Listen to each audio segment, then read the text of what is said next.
Well, guys, I had hoped I wouldn't have to talk about the ongoing current thing being played out 3,000 miles away from where it actually matters, but the Met Police are back at it again with their two-tier policing bollocks.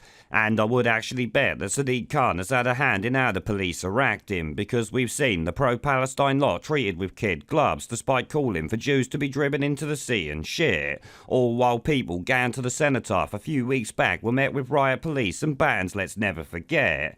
Then yesterday, Tommy Robinson attended this march and was arrested, pepper sprayed and dragged out of the area by a mob of Old Bill before spending the night in the cells. Personally, I don't follow what he actually does, so this is all third-hand information, but it is the latest I've heard. Now, apparently this arrest they claim was done to prevent him causing alarm, distress or harassment, which is obviously just bollocks and, let's be honest, hilarious at the same time. This is because there's countless videos of the police watching the pro-Hamas lot literally attacking people in the streets, and yet they made no attempt to arrest any of them committing the assaults, did they?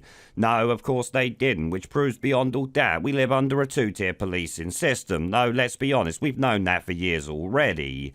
But there is another rather funny and ironic thing about the protests over the weekend, and that's how they differ between the two. Because you might remember, for weeks now, we've seen hundreds of pro-Palestine ponces causing trouble at literally every one of these protests, while the other side had one yesterday that went off without any trouble, well, outside of the police arresting a man for being himself and not actually committing a crime.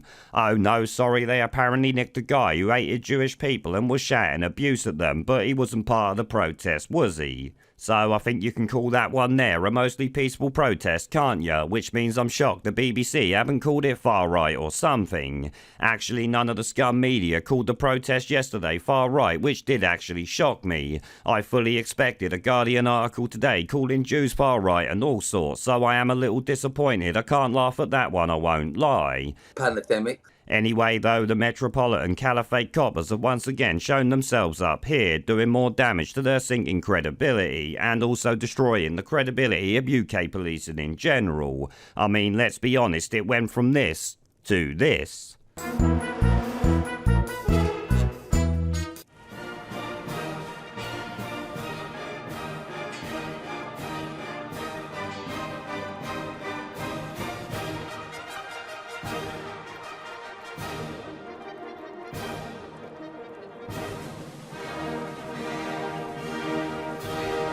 Pandemic. Where